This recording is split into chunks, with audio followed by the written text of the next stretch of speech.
How can a place known for sunshine, beaches, and billion-dollar real estate also be home to thousands sleeping in tents, cars, and on sidewalks?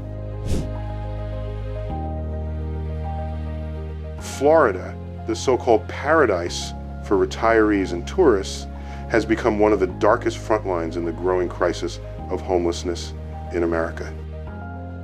Behind the glossy image of palm trees and cruise ships lies a brutal reality many refuse to see. Entire communities living without shelter, without support, and without hope.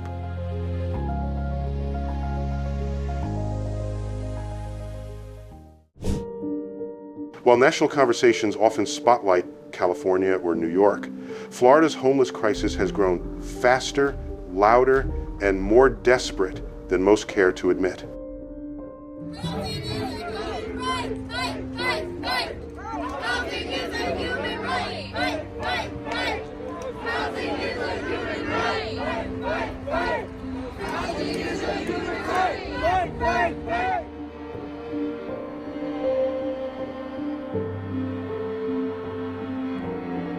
It's not just a housing issue. It's a political story, a social failure, and for many, a personal tragedy. What's going wrong in Florida? Is the government helping or quietly abandoning its own people? And what do those experiencing homelessness themselves have to say about it? This is where the real story begins.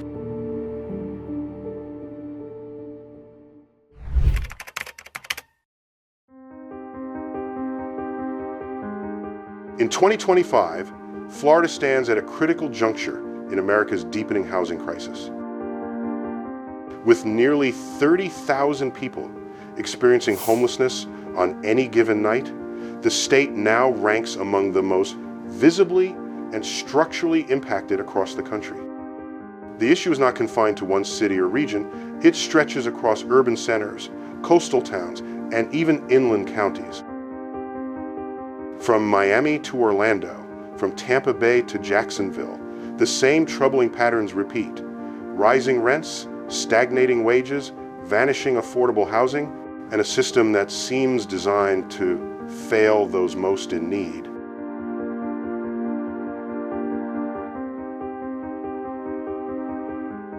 Miami-Dade County alone is home to over 4,000 unhoused individuals, representing more than 13% of the state's total homeless population.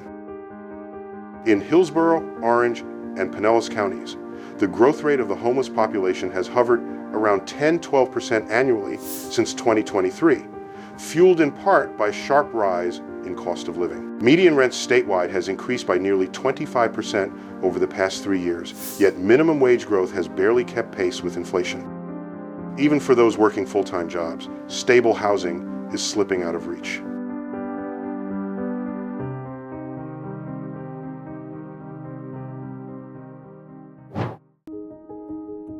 Shelters are overwhelmed. Most operate at or near full capacity throughout the year, often turning people away due to lack of space or resources. Government voucher programs, originally intended as a safety net, are now chronically underfunded and swamped with applications. The construction of affordable housing has slowed considerably since the pandemic, and many cities now face zoning and political resistance when attempting to expand shelter or transitional housing services. In cities like Tampa and Fort Lauderdale, encampments have become commonplace. Rows of tents line highway exits, church parking lots, and public parks, offering a stark reminder of the scale of this humanitarian emergency.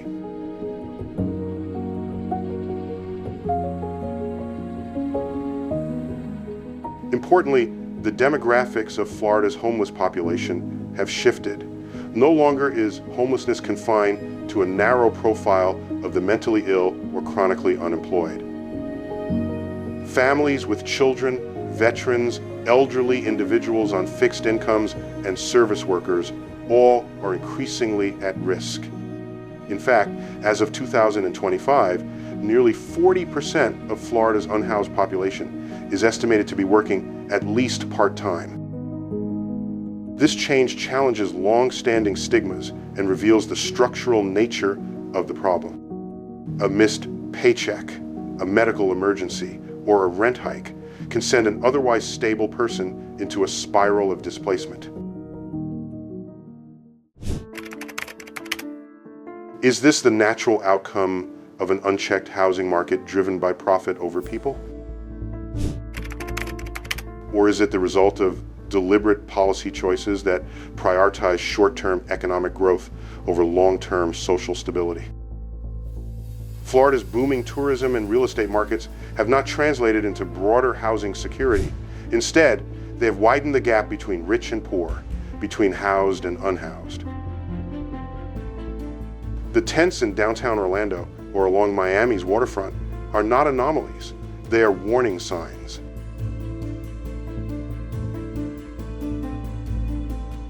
What does it say about a state or a country that allows its economic engine to roar while thousands sleep on the streets? Florida has become more than a destination.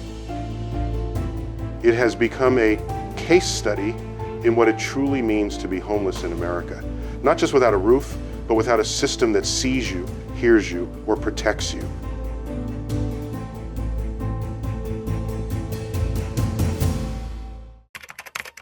Comparing Florida to New York and California. To understand Florida's homelessness crisis in context, it helps to compare it to two other major states that dominate national headlines for the same issue, New York and California. All three states face high housing costs and deep income inequality, yet their approaches and outcomes differ in revealing ways.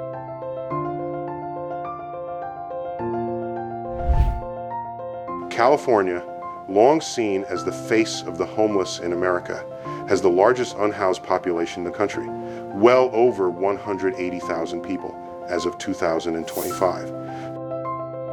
Cities like Los Angeles and San Francisco have implemented expansive, though often criticized, programs such as Housing First, which prioritize permanent housing over temporary shelters. Billions have been poured into transitional housing, mental health services, and substance abuse programs.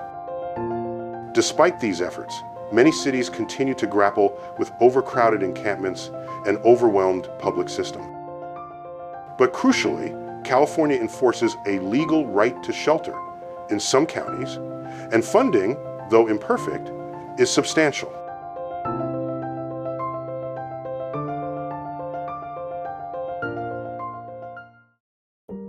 In contrast, New York State, particularly New York City, takes a different path.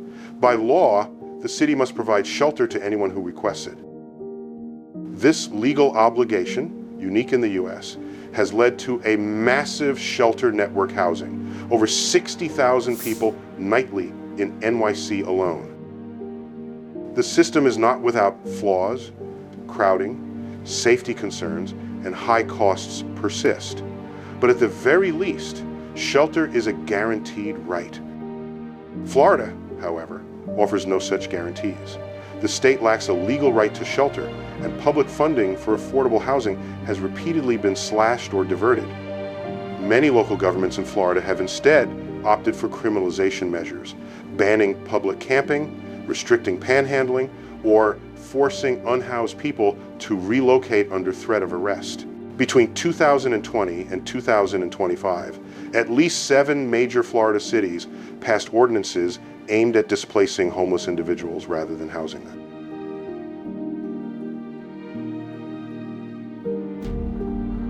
What happens when a state grows richer, but its policies grow colder? Unlike New York or California, Florida's approach often leaves the unhoused with fewer legal protections and fewer pathways to stability. The comparison makes one thing clear. The problem isn't just about the economy, it's about political will. In the broader conversation around the homeless in America, Florida represents a cautionary tale of what happens when visibility increases but accountability disappears. And from what I see, it's not a lack of money that's driving Florida's failures. It's a lack of moral commitment.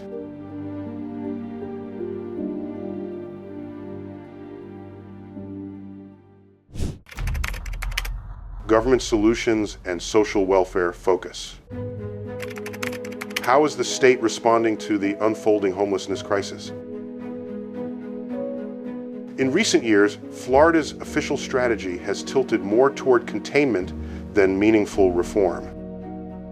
While other states have boosted investments in long-term housing, Florida has primarily redirected resources toward enforcement and short-term relief.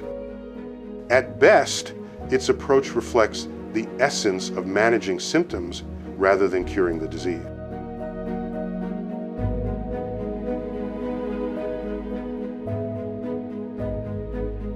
The state budget reveals early clues.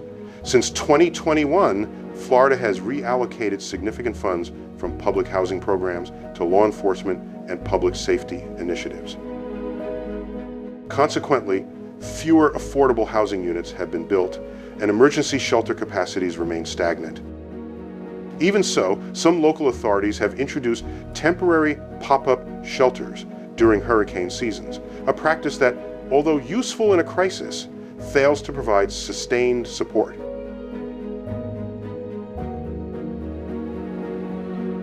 On the social welfare front, Florida launched a voucher program in 2023, offering limited rental assistance to low-income households. Yet eligibility criteria remain restrictive, and demand has consistently outstripped supply. Meanwhile, scattered mobile outreach teams offering food, healthcare referrals, and case management are active in cities like Jacksonville and Tampa. However, these efforts lack centralized coordination, which reduces their overall impact.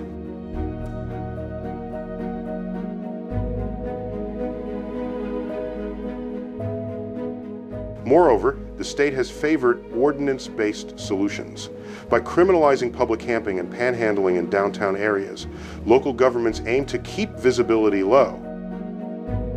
As a result, many unhoused individuals are driven further into hidden tent encampments or forced out of tourist zones, even when they still have no place to go. This systemic displacement contrasts sharply with approaches in states that prioritize housing first.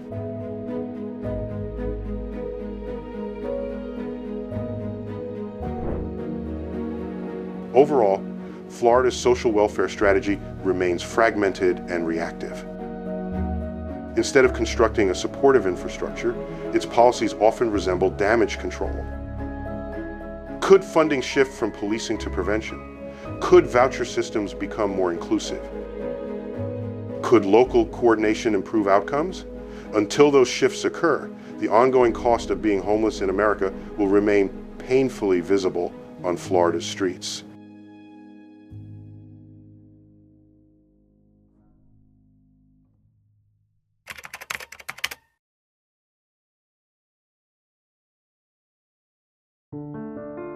What do the people living this reality, day after day, really think about the social welfare system designed to help them? For many who are homeless in America, the answer is not just disappointment, it is profound disillusionment. In recent years, interviews and local surveys across Florida reveal a consistent and troubling pattern. Most feel that the very system meant to support them is too rigid, too slow, and ultimately too indifferent.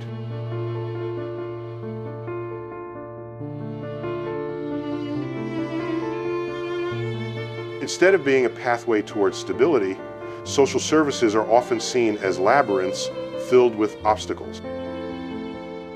In 2024, a survey conducted in Jacksonville found that over 60% of unhoused individuals had attempted to access aid, whether rental vouchers, food programs, or mental health support, on multiple occasions. Many were denied due to unclear eligibility, overwhelming documentation requirements, or agencies that appeared under-resourced and overwhelmed. One respondent described it as a second full-time job just to prove I'm poor. Equally concerning is how many homeless individuals describe feeling criminalized by the very institutions that should be protecting them. Shelters, for instance, are often viewed not as safe havens, but as heavily regulated spaces where dignity is compromised. Curfews, surveillance, and the prohibition of personal belongings, especially pets or sentimental items, make many feel less like guests and more like inmates. Some say they would rather sleep outside than submit to rules they see as dehumanizing or punitive.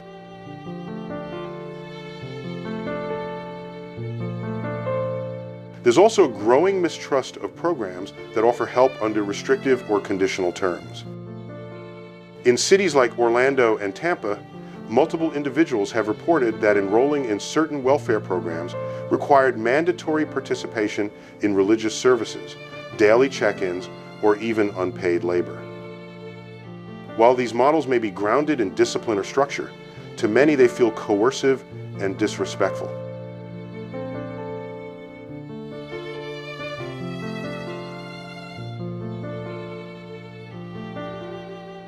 At its core, the problem isn't just a lack of resources, it's a lack of humanity. When services treat homelessness as a behavior to be corrected rather than a crisis to be addressed, they lose the very people they're supposed to help. If we continue to rely on systems that alienate and punish, we shouldn't be surprised when people walk away from them. To truly assist the homeless in America, welfare systems must become not only more accessible, but fundamentally more compassionate.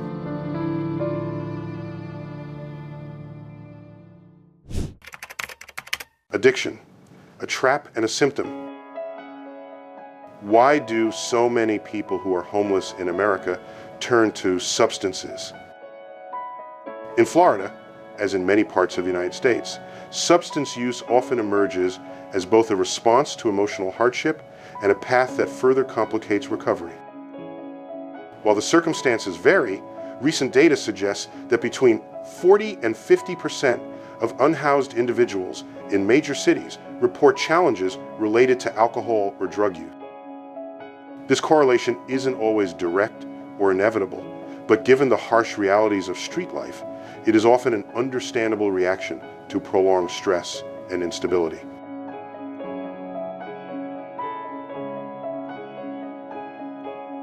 Since 2022, Florida has seen a noticeable rise in substance-related emergencies among its unhoused population.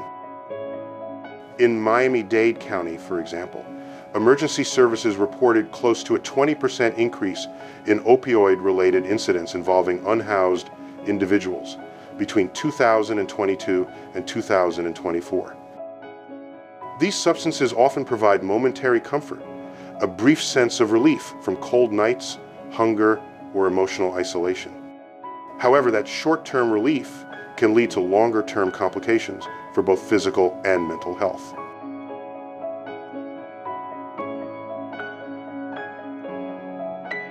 The growing presence of highly potent substances, such as fentanyl, has further strained vulnerable communities. Treatment centers across Florida are frequently at capacity, with waitlists extending for weeks or months. Moreover, many facilities require conditions that are difficult for people without stable housing to meet. Without accessible, low-barrier options for care, the cycle continues.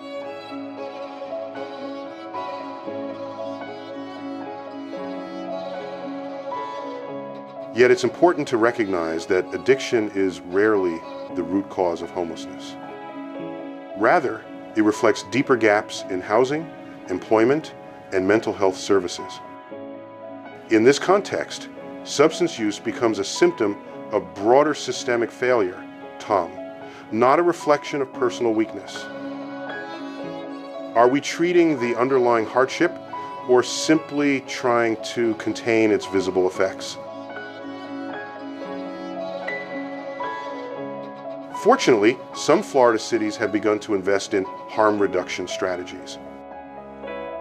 Mobile health units distributing naloxone, syringe exchange services, and low-threshold counseling are beginning to appear. These efforts, while limited, reflect a shift toward addressing addiction through public health rather than punishment.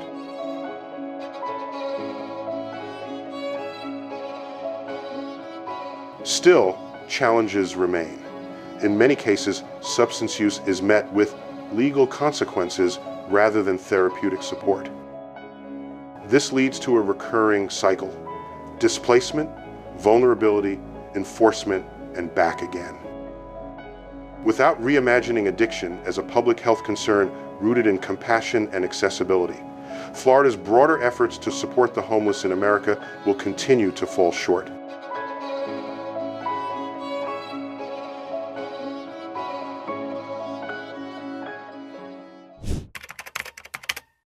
A personal perspective, critiquing substance use among the homeless. From my vantage point, the rising acceptance of substance use as a coping mechanism among those experiencing homelessness in America has become a deeply troubling norm. This is not to overlook the profound pain and systemic failures that drive people toward addiction. Rather, it is to challenge the notion that numbing reality with drugs is an acceptable or noble form of resilience. After all, when did we begin to equate survival with self-harm?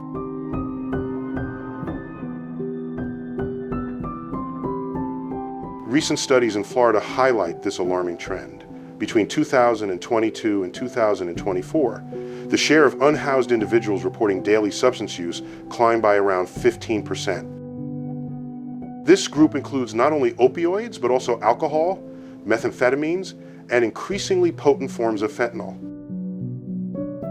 Meanwhile, mental health crises continue to rise, with nearly half of individuals in shelters showing signs of untreated trauma.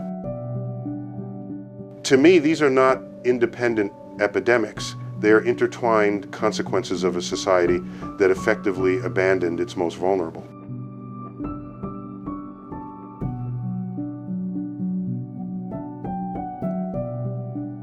Furthermore, while some may argue that substance use provides temporary relief, that relief is hollow.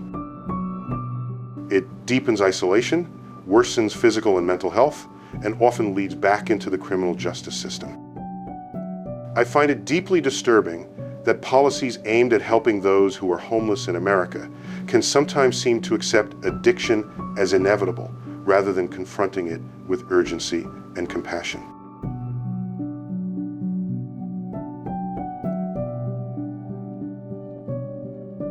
Is temporary escape worth sacrificing long-term well-being? I believe the answer is clear: no. Yet, without a shift in cultural attitude and policy, addiction will remain the default refuge for those excluded from safe housing and meaningful support. Instead of bypassing personal responsibility, society must offer pathways that restore dignity, not degrade it.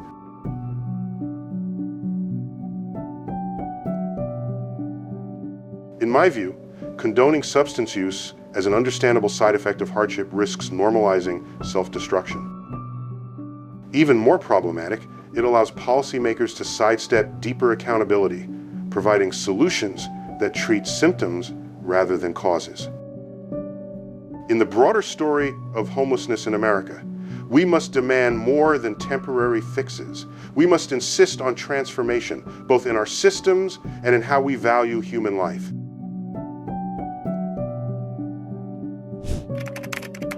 Conclusion: a crisis demanding more than compassion. Florida's homelessness crisis is not an isolated failure. It is a symptom of a much deeper national unraveling. The rising numbers, the addiction struggles, the failed social programs, and the widening gap between the wealthy and the displaced all point to a society increasingly comfortable with inequality. Being homeless in America today means navigating not just poverty, but a system designed to push people further into the margins.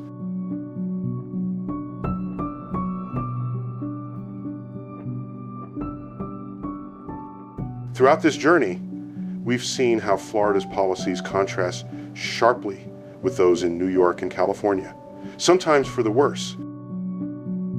We've heard the voices of those living without shelter, not just asking for food or a roof, but for dignity, fairness, and a chance to belong.